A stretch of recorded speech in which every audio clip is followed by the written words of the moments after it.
जय हिंद दोस्तों, the exam portal के यूट्यूब चैनल पर आपका स्वागत है। हम लोग प्रॉफिट एंड लॉस पढ़ रहे थे। प्रॉफिट एंड लॉस में अभी तक हम लोगों ने 10 क्लास किया है। हम लोग प्रॉफिट एंड लॉस में टाइप वाइज आगे बढ़ रहे हैं। आज का जो टाइप है वो अंकित मूल्य पे आधारित है। हम लोग अब जो छूट चैप्टर होता है, डिस्काउंट, आप बुक में डिस्काउंट देख सकते हैं, अलग से चैप्टर आपको मिल जाएगा। तो आज हम लोग डिस्काउंट चैप्टर पढ़ेंगे, जिसमें अंकित मूल्य के बारे में, छूट के बारे में हम लोगों को अच्छे से पढ़ना है। तो चलिए हम लोग सीधा चलते हैं कि क्या होता है अंकित मूल्य, वो समझते हैं। छूट क्या होता है वो समझते हैं। फिर इस पे आधारित क्वेश्चंस कैसे कैसे बनते हैं वो हम लोग देखेंगे। तो चलिए सीधा हम लोग चलते हैं आज के टॉपिक पे। तो आज का जो हमारा टॉपिक है वो आपका है अंकित मूल्य। ठीक है,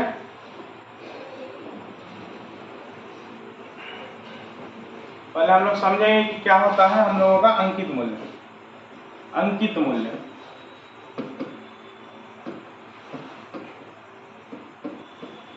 अंकित मूल्य क्या होता है?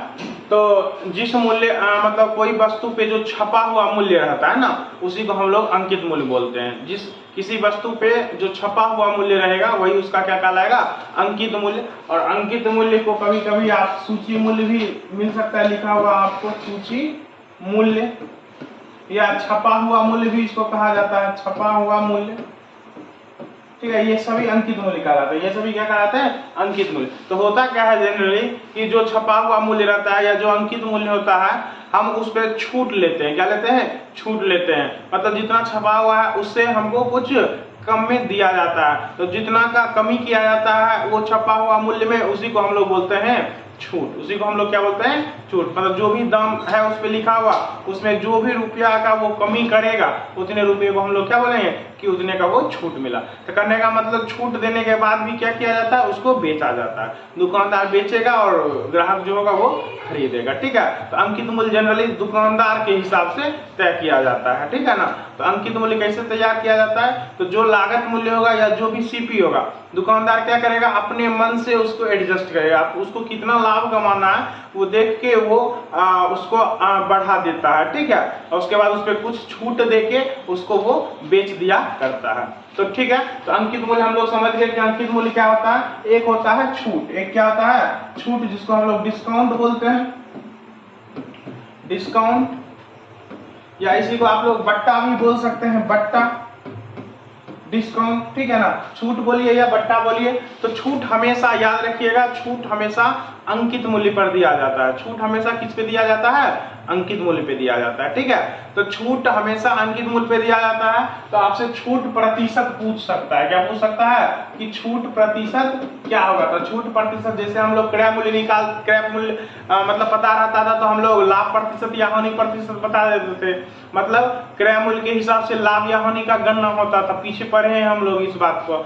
और छूट जो होगा, छूट का कैलकुलेशन जो होता है वो हमेशा अंकित मूल्य से होता है। किससे होता है? अंकित मूल्य से। मतलब छूट हमेशा अंकित मूल्य पे दिया जाएगा। तो चलिए, छूट जो हो जाएगा, छूट प्रतिशत, वो हो जाएगा आपका छूट बट्टा में क्या हो जाएगा आपका? अंकित मूल्य। अंकित मूल्य को एफपी बोला जाता है। क्या बोला जाता है? एफपी, फिक्स प्राइस हम लोग बोलते हैं। एफपी बोल सकते हैं, एमपी भी बोल सकते हैं, मार्क प्राइस भी लिखा जाता है। मार्क प्राइस भी आप इसको बोल सकते हैं। इसको आप लोग मार्क प्राइस, एमपी भी बोल सकते हैं, एफपी भी बोला जाता है। आप इसको कुछ भी बोल सकते हैं। ठीक है, तो बाय में एफपी या एमपी बोल दीजिए, इनटू में 100 गुना 100, ये आपका क्या हो जाएगा? छूट प्रतिशत। ठीक है, तो बाकी हम लोग जो तुलना करने वाले रूल पढ़े हैं उसी रूल को यूज करके यहाँ पर भी हम लोग कर लेंगे। तो जब भी छूट पे आधारित क्वेश्चन रहे, अंकित मूल्य पे आधारित क्वेश्चन रहे, तो हम लोग अंकित मूल्य को मान के क्वेश्चन को अच्छे से डिजाइन करेंगे। देखिए, अब समझना है कि छूट जो दिया जाता है वो अंकित मूल्य पे दिया जाता है, और अंकित मूल्य पर जब छूट देंगे तो मूल्य क्या हो जाएगा? घट जाएगा। मतलब विक्रय मूल्य जो होता है, अंकित मूल्य वाला विक्रय मूल्य, वो हमेशा अंकित मूल्य से कम होगा। हमेशा क्या होगा? अंकित मूल्य से कम होगा। लेकिन वहां पर जो क्रय मूल्य वाला विक्रय मूल्य था वो कभी कभी विक्रय मूल्य आपका क्रय मूल्य से अधिक भी होता था तो कभी कम भी होता था। जब अधिक होता था तो लाभ होता था और जब कम रहता था क्रय मूल्य से तो हानि होगा, ठीक है ना। तो यहाँ पर हमेशा विक्रय मूल्य जो होगा वो अंकित मूल्य से क्या होगा, कम होगा, नहीं तो अंकित मूल्य के बराबर होगा, उससे अधिक कभी भी नहीं हो सकता है, ठीक है। अब चलिए अब कुछ देख लेते हैं थोड़ा सा बात कि अगर अंकित मूल्य हमेशा विक्रय मूल्य से बड़ा होगा तो विक्रय मूल्य यहाँ से निकल सकता है, एसपी आपका निकल सकता है। तो एसपी क्या निकल जाएगा, तो एसपी हो जाएगा अंकित मूल्य घटाओ छूट, घटाओ आपका छूट माइनस छूट बोल सकते हैं। मतलब विक्रय मूल्य जो होगा तो उस कैसे निकलेगा, अंकित मूल्य वाला विक्रय मूल्य, तो आप अंकित मूल्य से छूट को घटा दीजिए, आपका क्या निकल जाएगा, विक्रय मूल्य निकल जाएगा, ठीक है। उसी तरह से अगर छूट का बात करें, छूट का बात करें कि छूट कितना प्राप्त हुआ हम लोगों को, तो बोलेंगे अंकित मूल्य से क्या घटा देना है, विक्रय मूल्य को घटा देना है। अंकित मूल्य से आप क्या कीजिए, विक्रय मूल्य को घटा दीजिए, तो आपका छूट पता चल जाएगा। क्या पता चल जाएगा, छूट पता चल जाएगा। और अंकित मूल्य पता करना होगा तो क्या बोलेंगे, तो अंकित मूल्य बराबर क्या हो जाएगा, तो अंकित मूल्य बराबर हो जाएगा, इस छूट को आप इधर भेज दीजिए, तो एसपी प्लस छूट अगर कर दीजिएगा तो आपको क्या निकल जाएगा, अंकित मूल्य निकल जाएगा। तो ये छोटे छोटे फॉर्मूला है, इसको हम लोग ध्यान रखेंगे और इसको यूज करके क्वेश्चंस को आराम से कर सकते हैं, ठीक है। तो आज हम लोग अब आगे बढ़ते हैं और देखते हैं कि अंकित मूल्य पे आधारित क्वेश्चंस कैसे कैसे बनते हैं, ठीक है। तो चलिए आज के सेशन का पहला क्वेश्चन हम लोग देखते हैं। देखिए क्वेश्चन क्या कह रहा है, क्वेश्चन आपका कह रहा है कि किसी वस्तु को उसके अंकित मूल्य पर 14% बट्टा देकर 387 रुपये में बेच दिया जाता है। वस्तु का अंकित मूल्य क्या है, वस्तु का अंकित मूल्य क्या है, तो हम बोले निश्चित राशि आपको क्या दे रखा है, तो निश्चित राशि आपको 387 दे रखा है। क्या दे रखा है, 387। बोले निश्चित राशि 387 है, ये किसी ना किसी का वैल्यू होगा, किसी ना किसी का मान होगा। तो देखिए क्या कर रहा है, इतना रुपया में बेच दिया जा रहा है, मतलब बेचने वाला मूल्य, मतलब विक्रय मूल्य, विक्रय मूल्य। और प्रश्न जैसे ही यहाँ पर अंकित मूल्य दिख रहा है, हमको बट्टा दिख रहा है, मतलब ये विक्रय मूल्य जरूर है लेकिन अंकित मूल्य वाला विक्रय मूल्य, क्रय मूल्य वाला या लाभ वाला या हानि वाला तो विक्रय मूल्य नहीं है, ये क्या है, अंकित मूल्य वाला। तो अंकित मूल्य वाला विक्रय मूल्य जो होगा उसको हम लोग कैसे निकालते हैं, तो अंकित मूल्य घटाओ छूट करके, अंकित मूल्य घटाओ छूट करके। तो चलिए यहाँ भी निकालते हैं। तो हम लोग अंकित मूल्य को मान लेते हैं कि अंकित मूल्य 100, अंकित मूल्य कितना 100, छूट कितने का दे रहा है, तो 14 का, छूट कितने का दे रहा है, तो 14 का। बोले अंकित मूल्य 100 छूट 14, तो बोले विक्रय मूल्य क्या होना चाहिए, तो कहिएगा विक्रय मूल्य घटा दीजिए, 100 से 14 गया कितना 86, तो 86 हो जाएगा। अब हमको क्या कर रहा है, तो कह रहा है वस्तु का अंकित मूल्य बताइए, तो अंकित मूल्य क्या हो जाएगा आपका, तो अंकित मूल्य हो जाएगा 100, अंकित मूल्य आपका क्या हो जाएगा 100। अब चलिए आप इसको काट लीजिए, ये कट रहा है तो आप इसको काट लीजिए। चलिए कितने से कट रहा है, देखिए ये आपका 43 से कटा है, 43 दूनी 86, ठीक है। ये आपका 50 से कटेगा, 50 दूनी 100, 43 से ये देखिए कट रहा है आपका 9 बार में, 9 बार में आपका पूरे पूरे कट रहा है ना 9 बार में। तो आपका जो सही आंसर हो जाएगा वो क्या हो जाएगा आपका 9 × 5 = 45, मतलब 450 रुपया आपका सही आंसर हो जाएगा, जो कि ऑप्शन नंबर क्या है 1 में आपको दे रखा है कि अंकित मूल्य जो हो जाएगा वो क्या हो जाएगा 450 रुपया, ठीक है। तो चलिए आगे बढ़ते हैं, नेक्स्ट क्वेश्चन पे चलते हैं। इसी तरह का और भी प्रश्न देखते हैं कि कैसे अंकित मूल्य पे और कैसे कैसे प्रश्न बनते हैं। कहा कोई दुकानदार एक कूलर बेचते समय उसके अंकित मूल्य पर 10% की छूट देता है।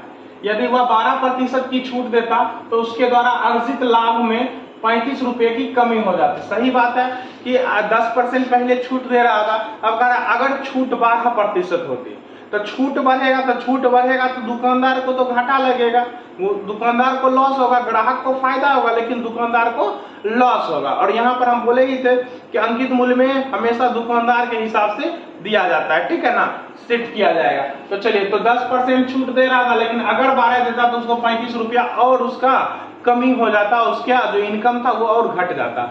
मतलब परसेंट में बोले तो कितना का वृद्धि किया, तो 2%, जिसके कारण उसको कितने रुपए का लॉस होने लगा, तो 35 रुपए का। कहने का मतलब क्या हुआ कि 35 रुपये का लॉस हो रहा था, क्या परसेंट के कारण? तो 2% के कारण ना। पहले तो 10 दे ही रखा था, 12 दिया तो 2 एक्स्ट्रा दे रखा था, तो 2 एक्स्ट्रा दे रहा था, जिसके कारण उसको 35 रुपया एक्स्ट्रा घाटा लग रहा था। छूट देगा तो दुकानदार को तो लॉस ही लगेगा छूट देने में ना। तो हम लोग बोलेंगे 2% का एक्स्ट्रा छूट लग रहा है, मतलब उसको घाटा हो रहा है रुपया में 35 का, परसेंट में 2 का, बोलेंगे 2। तुलना कर देंगे, छूट का तुलना छूट से, ये भी छूट ये भी छूट। अब हमको क्या पूछ रहा है? तो हमसे पूछा जा रहा है कि अंकित मूल्य क्या है, कूलर का अंकित मूल्य। कूलर का अंकित मूल्य हम 100 मान लिए, छूट तब ना परसेंट में 2 लिखे हैं। अंकित मूल्य 100, छूट 2, तो छूट का तुलना छूट से कर दिए। तो अंकित मूल्य पूछ रहा है तो बस अंकित मूल्य से आपका कर दीजिए, गुना कर दीजिए। इसको जब काटिएगा तो ये इधर काट लीजिए 50 बार में, ये आपका हो जाएगा 17.5, 17 दूनी 34, 17.5, 17.5 आपका सही आंसर हो जाएगा, जो कि ऑप्शन नंबर क्या है, 4 में दे रखा है। ठीक है, चलिए आगे बढ़ते हैं नेक्स्ट क्वेश्चन पे।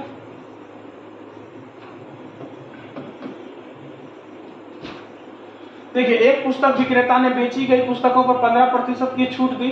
सुनील ने 1500 रुपए की पुस्तकें खरीदी। पुस्तक विक्रेता को कितनी राशि का भुगतान करना होगा? पुस्तक विक्रेता को कितना देना पड़ेगा? बोले 1500 की खरीदी, 1500 की पुस्तकें खरीदी, मतलब अंकित मूल्य हो गया 1500। अंकित मूल्य कितना हो गया?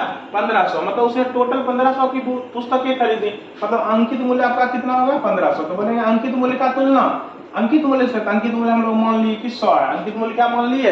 100 है। तो अंकित मूल्य 100, तो छूट कितने का? तो 15% का छूट हो रहा है। कितने का छूट हो रहा है? 15% का। अंकित मूल्य 100, छूट 15, तो बोलिए विक्रय मूल्य कितना? विक्रय मूल्य कितना? तो कहेंगे 50 से। मतलब जो सुनील है वो दुकानदार को कितना रुपये देगा? तो छूट के बाद तो 100 दाम था, 15 का छूट मिला तो 50 ही देगा ना। तो बस 50 ही आपका आंसर हो जाएगा। चलिए इसको काट लीजिए, आंसर आपका निकल जाएगा।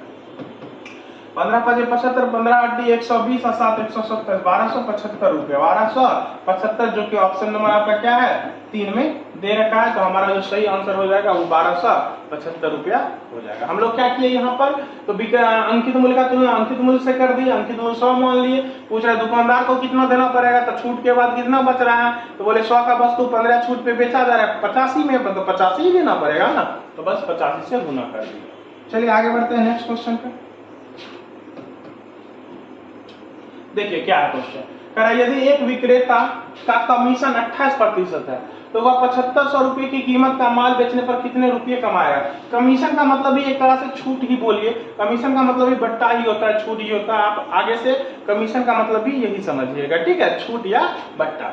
अब देखिए 7500 रुपए की वस्तु पर उसको कितने का मतलब मिलेगा? तो बोलेगा जितना उसका कमीशन बन रहा होगा, जितना कमीशन बनेगा उतना का ही लाभ होगा, उसको उतना ही कमा पाएगा। तो ये 7500 का वस्तु बेच रहा है, तो 7500 का बेच रहा है मतलब एमआरपी हो गया 7500, मतलब अंकित मूल्य 7500, मतलब हम इसका तुलना किससे कर देंगे? 100 से कर देंगे। हम अंकित मूल्य को 100 मान लिए, तो अंकित मूल्य का तुलना अंकित मूल्य से कर दिए। अब जो पूछ रहा है बस उससे गुना कर देना है। उसका कमीशन, तो कमीशन कितना बनेगा? तो बोलेंगे 28 रुपया कमीशन बनेगा। तो बस 0 से 0 काट दीजिए, 28 गुना 75 कर दीजिए, आपका आंसर निकल जाएगा। तो आपका आंसर क्या हो जाएगा इससे? तो 28 बच्चे 140 और उसके बाद 28 सत्ते 2100, आपका क्या आंसर हो जाएगा? 2100 आपका सही आंसर हो जाएगा, जो कि ऑप्शन नंबर क्या है?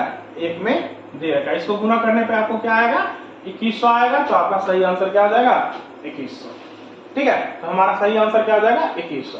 चलिए आगे बढ़ते हैं दूसरे क्वेश्चन पे।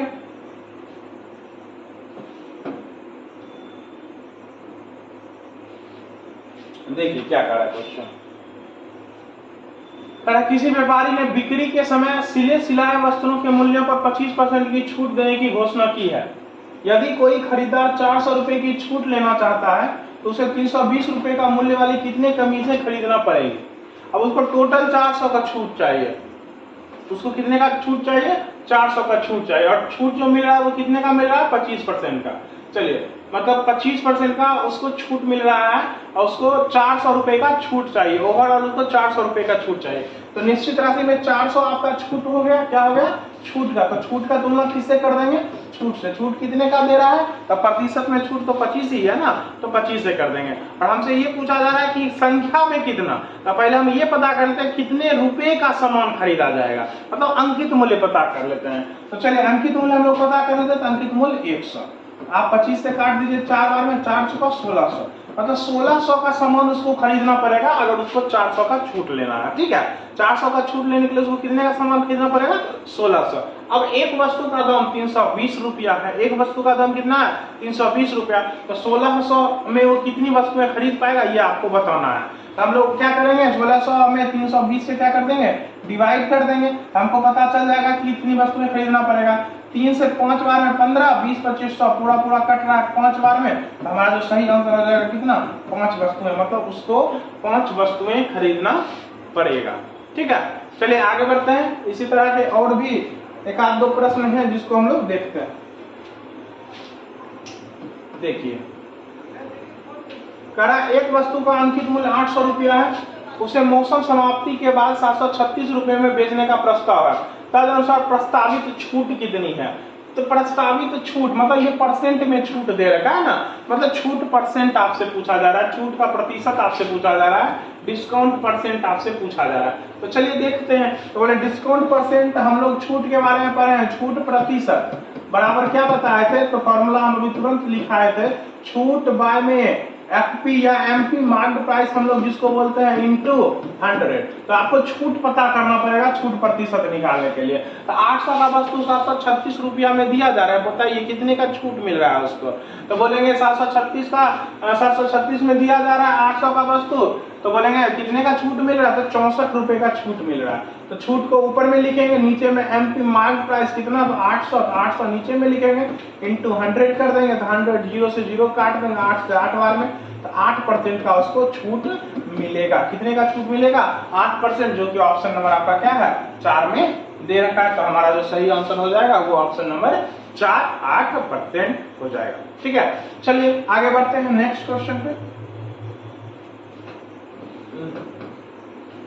देखिए क्या कहा, एक व्यक्ति ने मुद्रित मूल्य पर, मुद्रित मूल्य भी अंकित मूल्य को बोला जाता है, सूची मूल्य, मुद्रित मूल्य, छपा हुआ मूल्य, ये सब आपका क्या कहलाएगा? अंकित मूल्य कहलाएगा। तो मुद्रित मूल्य पर 16.2/3% की छूट देने के बाद कोई वस्तु 450 रुपये में बेची गई, तो मुद्रित मूल्य आपसे पूछा जा रहा है। क्या पूछा जा रहा है आपसे? मुद्रित मूल्य। तो चलिए, हमको दिया है क्या चीज? 450 रुपया। क्या दे रखा है? 450। ये क्या है आपका? तो ये बेचने वाला मूल्य है, बेची गई। इस मूल्य पर वस्तु को क्या किया गया? बेचा गया, मतलब विक्रय मूल्य है। क्या है? विक्रय मूल्य। तो बोलेंगे विक्रय मूल्य का तुलना विक्रय मूल्य से, तो बोलेंगे विक्रय मूल्य का तुलना विक्रय मूल्य से करने के लिए आपको छूट पहले पता होना चाहिए ना।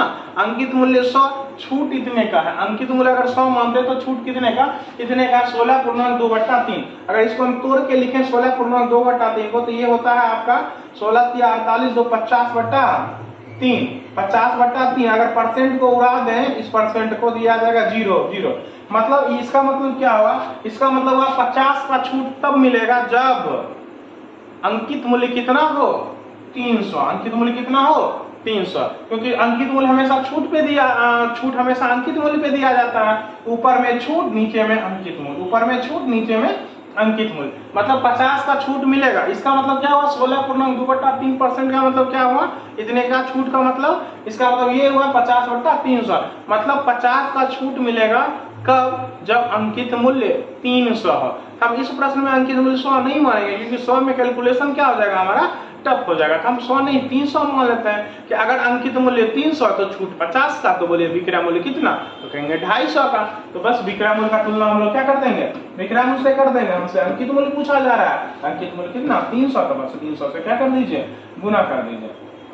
0 से 0 काटिए, 5 25 काटिए, 5 9 45, फिर 5 से 60 बार में, तो हमारा जो सही आंसर हो जाएगा 9 6 54, मतलब 540 रुपया हमारा सही आंसर हो जाएगा, जो कि ऑप्शन नंबर क्या दे रखा है? 4 में आपका आंसर दे रखा है 540 रुपया। ठीक है, फिर आज की क्लास आप लोगों को कैसा लगा कमेंट जरूर कीजिए। तब तक के लिए धन्यवाद, मिलते हैं नेक्स्ट वीडियो में।